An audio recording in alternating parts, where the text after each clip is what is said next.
What's up, fight fans? This is Kurt DeVille with Counterpunch Boxing News, and I got some new news for you concerning David Lemieux. Gary Spike O'Sullivan has agreed to fight David Lemieux, and I think that's a pretty good fight. You got two guys that are pretty much like B minus fighters. You know what I mean? And I think that Gary Spike O'Sullivan, he deserves another shot at at stepping to that next level. Because you remember, Gary Spike O'Sullivan only has two losses. He's lost to Billy Joe Saunders, and he's lost to Chris Eubank Jr. And, everyone else, he's pretty much, proved them wrong, with fighting guys that haven't been beat or, doing what he's supposed to do in there. I like his style, and I can see why Golden Boy matched up David Lemieux with the style of Gary Spike O'Sullivan. You know what I mean? Because Gary Spike O'Sullivan, he can box. He likes to bang, though. And with a person like David Lemieux wants a fighter that's going to be in front of him so he can hit. And I think that David Lemieux is probably he's probably the hardest hitting middleweight, hands down. Power punch to power punch. I think David Lemieux hits harder than Golovkin. Harder than Billy Joe, because Billy Joe's not a hard puncher. He's not a power puncher.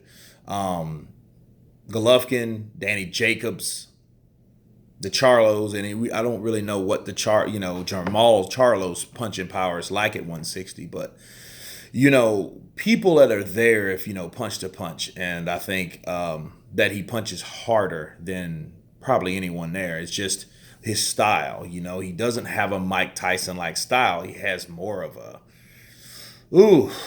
if I had to compare David Lemieux to any fighter, I don't know, because there's nobody really to not even a Gotti, because Gotti had boxing ability. I think David Lemieux's more of a slugger. He's a plotter. He likes to be set to punch, and if he's not, he's going to give you problems. So, but a guy like Gary Spike O'Sullivan, he's not going to move much, and Gary has some boxing, he has some boxing experience in there. He has some skills, but I think a fight like this was just designed, and Gary Spike O'Sullivan has the right style for David Lemieux. And me looking at it, it's going to be a war for however long it lasts. Now, I could be wrong, because Gary Spike O'Sullivan, he is very good at upsetting people. So this could be a comeback fight for David Lemieux. And, but I think, no. I mean, if David connects with that left hook or that right, I think the punching power will bother Gary Spike O'Sullivan. He is a tough guy, though. He is very tough. He likes to bang. It's going to be an exciting fight. Okay, that's why I'm covering it, because these guys, you don't have a boxer, a pure boxer versus a slugger or a boxer puncher. No, these guys are sluggers, and they like to punch. They like to bang. So and I'm really glad that that David Lemieux decided to stay at 160 versus going to 168, because he's not big enough. I think he needs Chris Algieri. You know what I mean? He needs a nutritionist, because Chris Algieri is a nutritionist, and he needs someone that helps him eat decent. You know what I mean? Because when he comes in flabby, and I know the difference between coming in shape and then coming in on that scale just to make weight. And I think David Lemieux just goes in just to make weight. And then he packs on a lot of unhealthy pounds, with probably a lot of empty calories.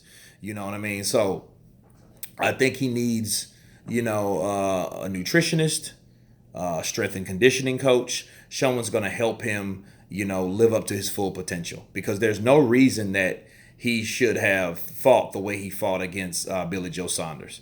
Billy Joe probably would have still beat him on the cards, but it would have been a more exciting fight had he been in better shape. That's my opinion. Okay, so I look forward to that fight. I want to see that fight, but I think I just see David Lemieux with the two style matchups. I just see him taking out, catching O'Sullivan with something hard and hurting him. You know what I mean, and then finishing him. But you never can know because you never can tell because um, O'Sullivan does have his own punching power. He can put you out too. So and he's an experienced fighter again. So we have to see what happens with that. So that could go either way, but I'm leaning more towards David Lemieux.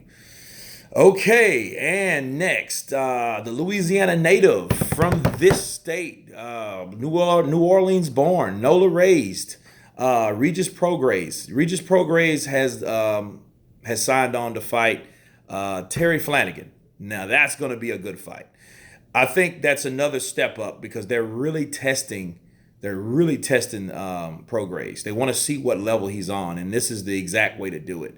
Terry Flanagan is an excellent opponent to be in there with him because his last opponent had skills, and he just proved to be the tougher guy.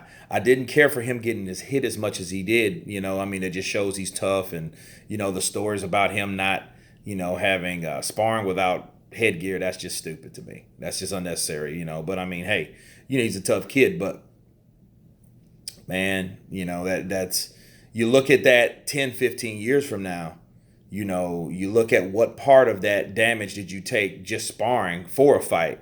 You know what I'm saying? So, people need to think about that. And I think his handler should see that and, really protect their fighter by recommending that he takes headgear. You know what I mean? Because if you care for your fighter, you're caring for your investment, right? So that is also, he is being pushed by, I forget his name. Man, I get these brain farts sometimes. But anyway, it'll come to me. But